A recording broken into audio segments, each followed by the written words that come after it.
Olá, cursistas! Sejam bem-vindos à nossa segunda semana de aula. Eu sou o Madison e estarei trabalhando com vocês a disciplina de Gestão Democrática e Participativa. Nessa segunda semana, iremos abordar os seguintes assuntos. A democracia participativa como complemento da democracia representativa e a vinculação entre a Constituição de 88 e a democracia direta. Todos falam em democracia, mas pouco se sabe sobre a sua definição, mesmo que seja óbvia. Muitas pessoas explicariam que democracia é a presença de eleições. Percebemos isso principalmente em período eleitoral. Mas o interessante é também que há eleições em ditaduras, como, por exemplo, havia no Brasil durante o regime militar ou no Egito, em que o ditador ficou décadas sendo reeleito, e até mesmo em regimes totalitários, como na Coreia do Norte, um dos mais fechados que o mundo já viu. As eleições ajudam a dar uma máscara democrática e de legitimidade a um regime autoritário, mesmo que não sejam eleições livres e nem competitivas. Outros diriam que é quando a maioria decide no momento de alguma escolha. O que é verdade, é importante, mas não define tudo. Outros ainda definiriam a democracia como o governo do povo, o que também não é uma definição holística. Não existe uma resposta óbvia e direta. O conceito de democracia pode ser definido por diversos aspectos. Há ainda que se desconsiderar que as democracias se apresentam em vários graus de diferentes desenvolvimento, desde aquelas com características autoritárias até as democracias mais desenvolvidas. E para complicar mais um pouco, a concepção de democracia mudou muito ao longo do tempo, como veremos mais adiante. A democracia surgiu na antiguidade grega, sendo de forma direta, onde os cidadãos naquela época se reuniam em uma praça do mercado para deliberarem sobre os assuntos da cidade.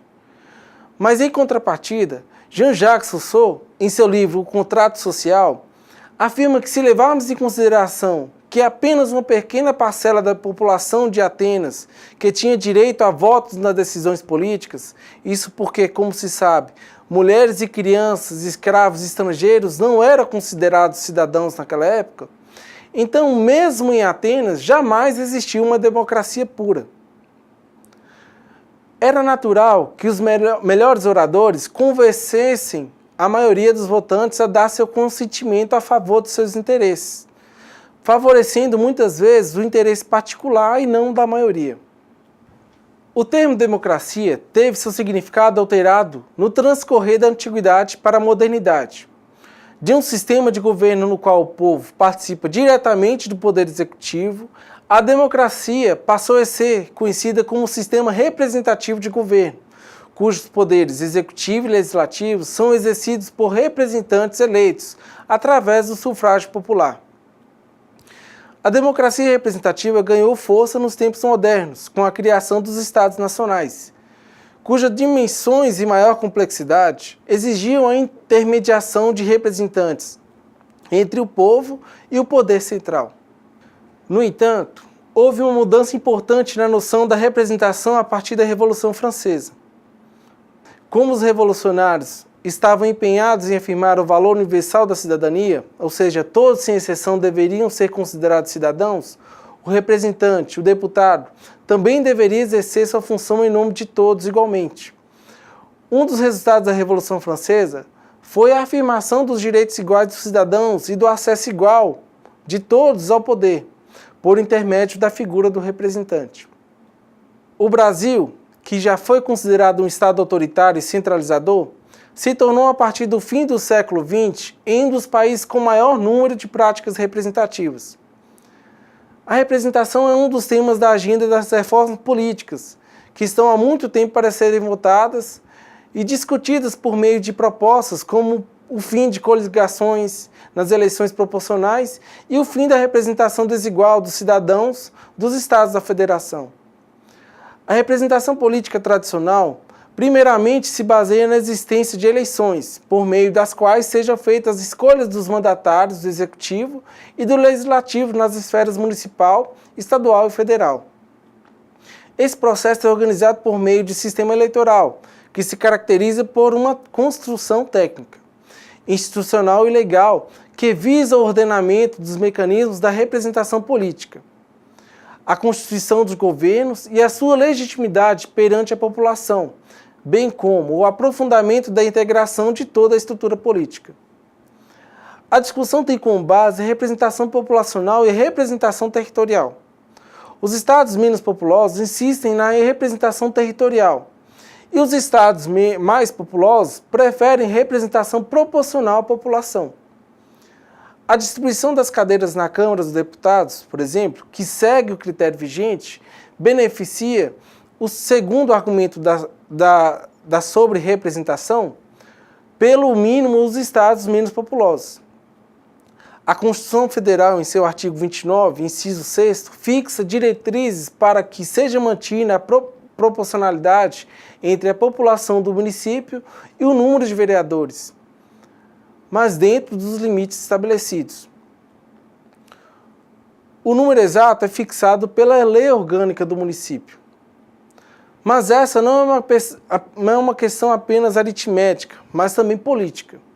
Se os cidadãos veem com bons olhos o papel dos vereadores, terão simpatia pela ideia de aumentar o seu número.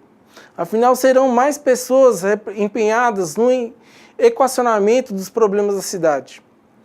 Se, ao contrário, os vereadores são vistos como sanguessugas em relação aos recursos públicos, para muitos a própria Câmara seria até dispensável.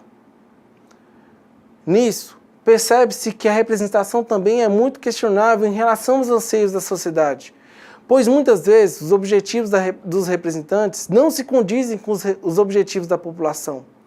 Por isso é importante enfatizar a participação por diversas razões.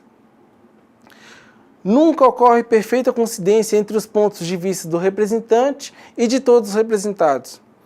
A democracia direta, embora não seja o ideal para os dias atuais, mas alguns mecanismos são necessários para criar relações entre a esfera pública e a sociedade civil.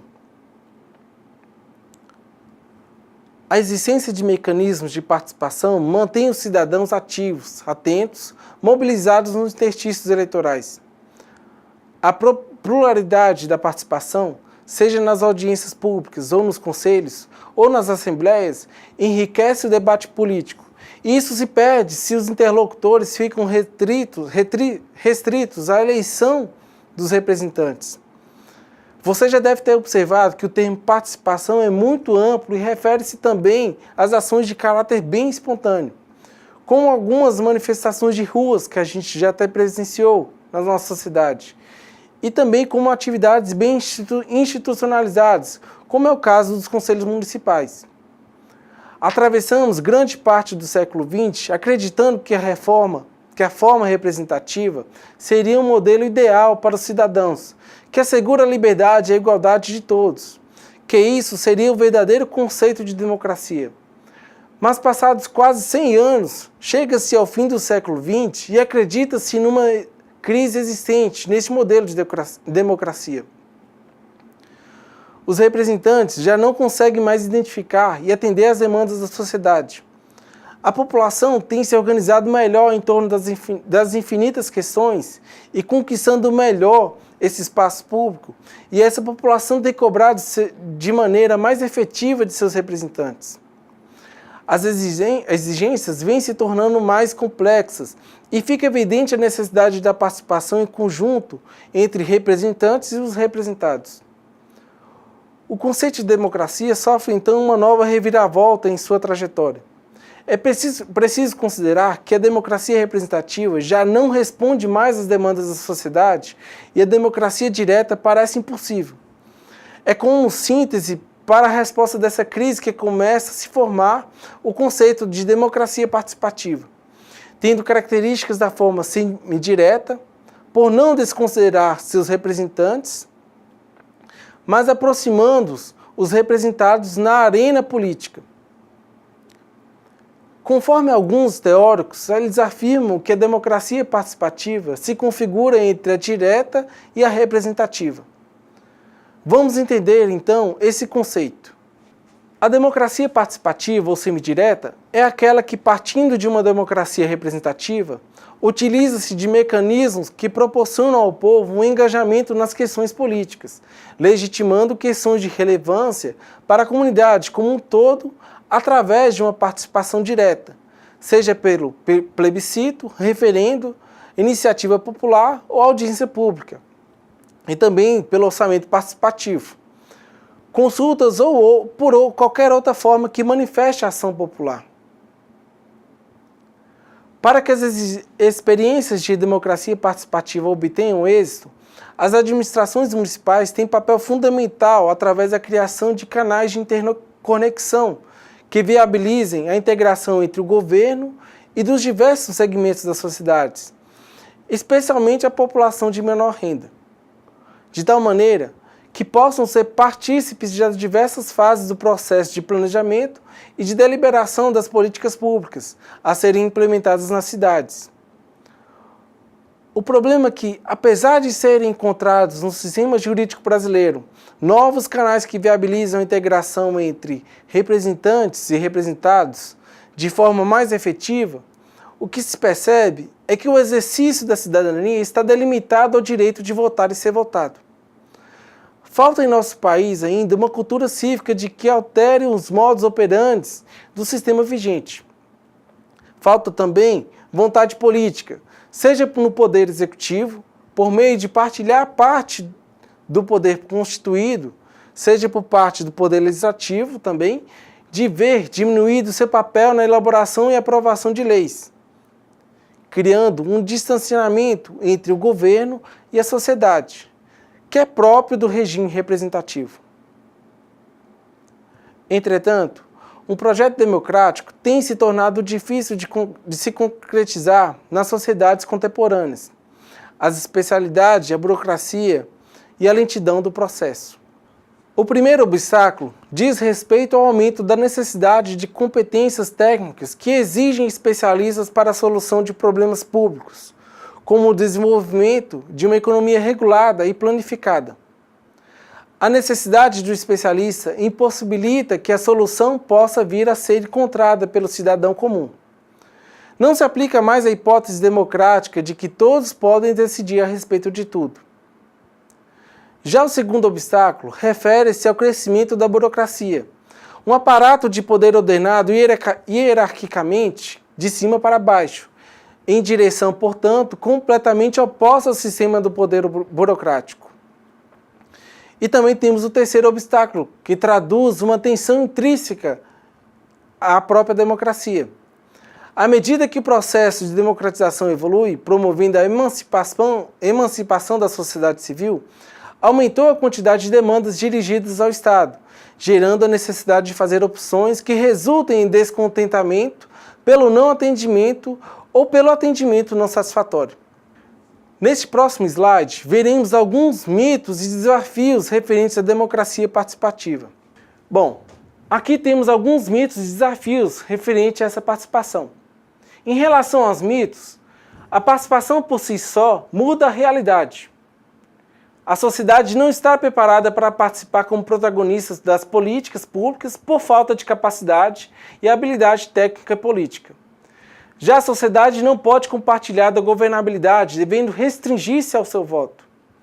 E a sociedade é vista como um elemento que dificulta a tomada de decisão pela morosidade do processo. Já os desafios enfrentados seria fortalecer o papel político dos conselhos de políticas públicas e o papel da mobilização social das conferências. Respeitar a multiplicidade dos sujeitos políticos. Reconhecer outras formas de organização que possam contribuir com a participação social. E recolocar a questão da reforma do Estado dentro do projeto maior da sociedade. O processo de participação popular pode ser mais passiva ou manipulada, referente ao nível 1, para a participação mais ativa ou alto nível da mobilização, relacionada ao nível 7. Neste quadro, então, percebemos as formas de participação, que vai da participação simulada, a participação passiva, a participação por consulta, a participação através de incentivos materiais, a participação funcional, a participação interativa e a participação através da mobilização da comunidade. Entre a participação simulada, em que nesse tipo de participação, embora a comunidade tenha representantes junto aos órgãos oficiais, elas não possuem o direito ao voto. Agora, a forma de participação mais consistente, que seria através da mobilização da comunidade, é através da iniciativa da sociedade e a processo de discussão sobre problemas urbanos, que pode ser realizado com parcerias em ONGs e órgãos governamentais. Mas a característica desse processo é a iniciativa da comunidade em resolver os seus próprios problemas, não dependendo de um ser único que possa ser o solucionador de todos os seus problemas. É uma participação mais independente do processo de seus representantes. Alguns instrumentos criados em 88 garantem a participação direta do cidadão nas deliberações, nos 3 níveis de governo: federal, estadual e municipal. São eles: o plebiscito, o referendo e as leis de iniciativa popular. Vejamos então as definições de cada mecanismo. Plebiscito é uma consulta ao povo antes de uma lei ser constituída, de modo a aprovar ou rejeitar as opções que lhes são propostas. Já o referendo é uma consulta ao povo após a lei ser constituída, em que o povo ratifica, sanciona a lei ou sanciona a lei já aprovada pelo Estado ou então a rejeita. O que distingue plebiscito de referendo é a natureza da questão que levou à consulta popular, como normas jurídicas ou qualquer outro tipo de medida política, e o momento da convocação.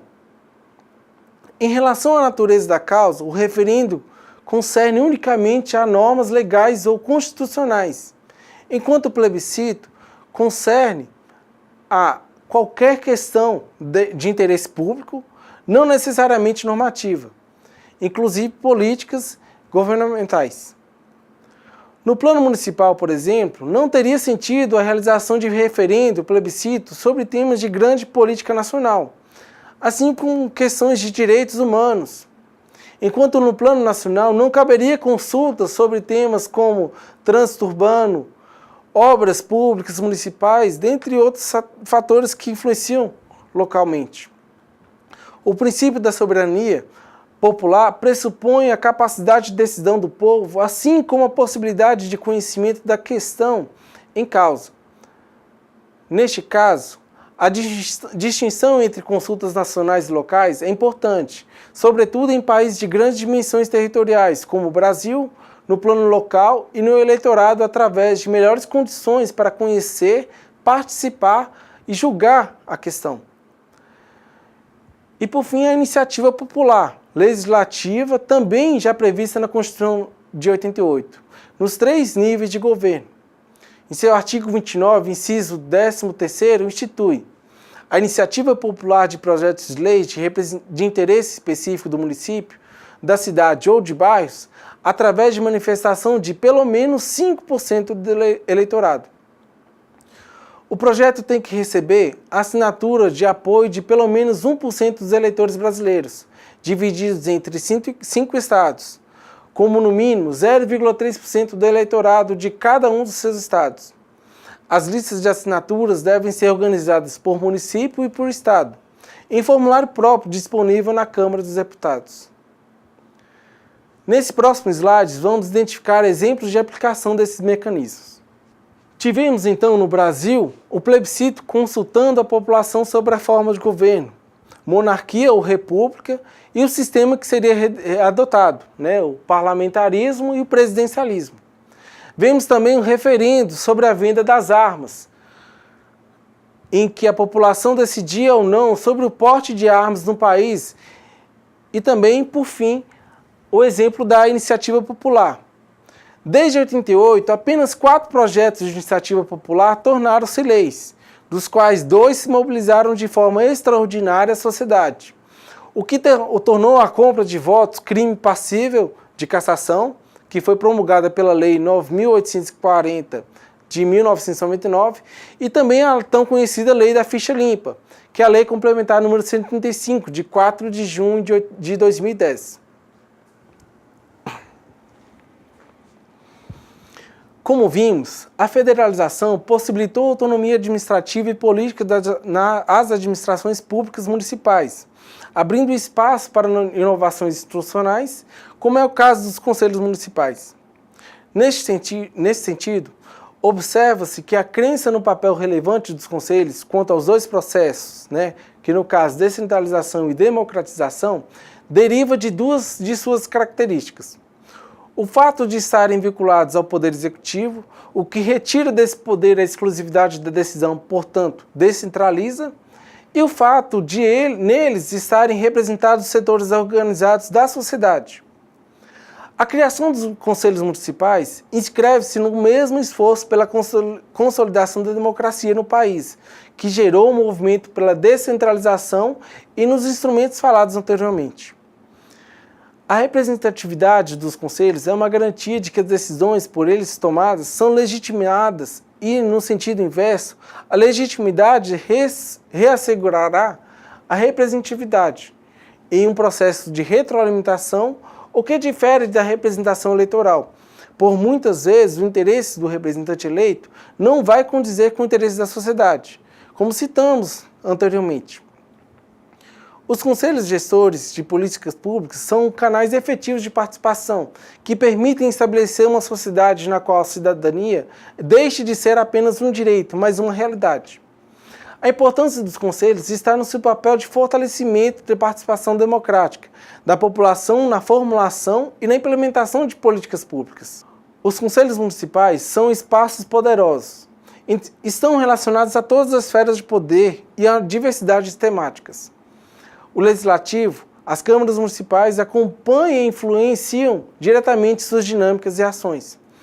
O Poder Judiciário, principalmente na figura do Ministério Público e seus agentes municipais, é parceiro em diversas ações visando a garantia dos direitos de toda a população. Por fim, o Executivo é sempre integrante dos conselhos municipais, pois a função essencial dessa instância é exercer o controle social das atividades da Prefeitura. Quando a sociedade civil ocupa os conselhos, descobre que, se a merenda escolar, por exemplo, não está boa, é possível recorrer ao Conselho de Alimentação Escolar. Percebe-se que existe uma violação do meio ambiente, é possível recorrer ao Municipal de Meio Ambiente. Que se existe um interesse em contribuir com as políticas públicas, culturais, temos o Conselho Municipal de Política Cultural. E ainda também existe o Conselho de Saúde, de Educação, da Segurança Alimentar e Nutricional, Economia Solidária, dentre inúmeros outros. Espaços institucionalizados da construção debate o monitoramento de políticas públicas setoriais, todos esperando por nossa participação, nossos sonhos e nossas ideias. Entre os efeitos da atuação dos conselhos estão a reivindicação pela inclusão de novos atores no processo de participação e a demanda pela inserção de novos temas na agenda pública. Conselhos de programa, vinculados a programas governamentais concretos, e, em geral, associados a ações emergenciais bem delimitadas quanto ao seu escopo e à sua clientela, que articulam ou acumulam, em geral, funções executivas no âmbito do respectivo programa. Também temos os conselhos de políticas, ligados às políticas públicas mais estruturadas ou concretizadas em sistemas nacionais. São, em geral, previstos em legislação nacional, tendo ou não caráter obrigatório, e são considerados parte integrante do sistema nacional, com atribuições legalmente estabelecidas no plano de formulação e implementação das políticas na respectiva esfera governamental, compondo assim as práticas de planejamento e de finalização das ações. E temos também os conselhos temáticos, sem vinculação imediata a um sistema ou legislação nacional. Existem na esfera municipal por iniciativa local ou mesmo por estímulo estadual. Em geral, estão associados a grandes movimentos de ideias ou temas gerais que o município, onde estão instalados, por força de alguma peculiaridade de perfil político ou social, acolhe ou enfativa a sua agenda. Todavia, apesar de os conselhos terem sido criados sob inspiração democratizante, estudos em todo o Brasil mostram que enfrentam problemas para se firmarem com um espaço de efetivo diálogo entre a sociedade civil e o governo. Pesa contra esses mecanismos inovadores, principalmente a tradição centralista e paternalista do Estado brasileiro, que por meio de arragadas práticas de instrumento burocrático, acaba por esvaziar as autoridades de tais espaços. No caso dos conselhos, muitas vezes seu papel é de ratificar as decisões emanadas do Poder Executivo Municipal, que coopta pelos seus membros, fazendo-os perder os vínculos de representação com a sociedade. Quando as entidades do Conselho Municipal são indicadas pelo prefeito, como lembrado anteriormente, essa possibilidade aumenta. Por essas razões, a composição dos conselhos é muito importante e precisa ser observada. A natureza híbrida dos conselhos é o aspecto que suscita mais problemas e controvérsias. A legislação impõe a paridade entre os representantes do Estado, da sociedade, para garantir o equilíbrio das decisões. No entanto, a análise do funcionamento dos conselhos em várias cidades revelou que, na prática, tem sido muito difícil reverter a centralidade e o protagonismo do Estado nas definições das políticas e das prioridades sociais. Existem várias razões para a falta de equilíbrio. Nossa cultura política, que valoriza o argumento técnico em detrimento de outros saberes, o despreparo dos conselheiros representantes das sociedades, o descaso do Estado em relação aos conselhos ao destacar para representá-los nas reuniões, como constatado muitas vezes, pessoas também despreparadas ou com baixo poder de decisão. Ainda a respeito das deficiências encontradas, um aspecto crucial é a deliberação. Na verdade, se os conselhos forem apenas consultivos, ele tem pouco poder efetivo. Já o poder deliberativo representa de fato a radicalização da partilha do poder, em relação à qual o Poder Executivo, em geral, oferece grande resistência. Destaca-se que, entre os efeitos da atuação do Conselho, estão a reivindicação pela inclusão de novos atores no processo de participação e a demanda pela inserção de novos temas na agenda pública. Em geral, a participação ampliada tem efeito de trazer à baila temas até então ignorados pelo sistema político. Bom, pessoal, encerramos aqui essa é a nossa segunda aula. Lembre-se de que deve se aprofundar nos assuntos que abordamos até aqui, principalmente em relação aos conselhos municipais. Procure pesquisar sobre a atuação dos conselhos em seu município e a sua efetividade na participação da gestão pública de sua cidade.